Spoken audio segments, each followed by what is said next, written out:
halkani aan taaganahay waa laami dhirkiisu gaaray 1 kiiloomitir oo maanta si wada jir xariga uga wada jareen gudoomiyaha gobolka Mudug Cabduladiif Muuse Nuur Yare iyo gudoomiye ku-xigeenka degmada Gaalkacyo Shaafici Cabdullaahi Xaashi kusimaha duqa degmada Gaalkacyo ahna gudoomiye ku-xigeenka degmada Gaalkacyo Shaafici Cabdullaahi Xaashi oo warbaahinta la hadlay ayaa faahfaahiyay laamigan oo dhirkiisu gaaray 1 kiiloomitir maanta waxaynu taaganahay oo aanu halkan ku xarig jaraynaa munaasabadan quruxda badan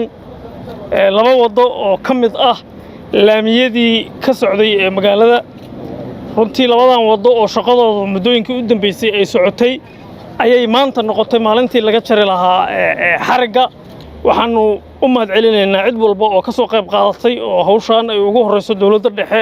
ee Puntland sidoo kale shacabka degmada Gaalkacyo khaasatan dadka degan ee wadadan ama labadan wado oo la isku dhisay oo ah middan guure iyo wadada kale ee suuq yaraha waxa la galiyay juhdi aad u fara badan oo isugu jira isku tashi iyo kii dawladda waxaanu rajaynaynaa insha Allah taala in intaan iyo in ka badanna ay noo qabsanto shirkadda Kibaarko ee wadaniga ah ee dhistay laamigan iyo kuwa kaleba waxaanu leenahay Kibaarko runtii ayadoo aysan haysan mataqaanaa wixii ay ku dhisaysay bay dhistay ilaa haddana ay ku leedahay qaybo Cabduladiif Muuse Nuur Yare gudoomiyaha gobolka Mudug oo soo xiray xarig jarka laamiga gaaray 1 kiiloomitir ayaa warbaahinta u sheegay in muhiimada gaar u leedahay gobolka gaar ahaan degmada Gaalkacyo wuxuu sidoo kale fariin u diray shirkadda korontada ee magaalada Gaalkacyo bixisa in ay iyagu ka qayb qaataan bilicda laamigan ku soo kordhay xaafadda Garsoor ee magaalada Gaalkacyo isla markaana halkan aan taaganahay waa suuq dhexmara laamigaasi kaasoo u baahan in habeenkii loo sameeyo iftiimin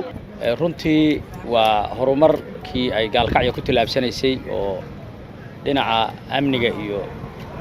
wadooyinka iyo bilicda qayb ka mid ah weeye waxaan u mahadcelinaynaa ciddii wadadan qayb gacan ka geysatay oo dhan dawladda Puntland dawladda hoose ee Gaalkacyo hay'adda JBLG-ga ee wadadan dhisay Kibaarko shirkadda wadaniga ah oo qiimaha badan oo wadadan iyo wadooyinka kaleba gobolka ka sameeya waxa la rabaa dadka inayna fursadan ka faa'iideysataan oo qof kasta oo ganacsi iyo wax ahmiya maanta wax kasta laga sameyn karaa waa santarkii Soomaaliya oo meel dhexdhexaad ku taala Soomaaliya bartamaheedii ah waa meel nabad ka jirto hadda nabadeedu ay aad saaid u tahay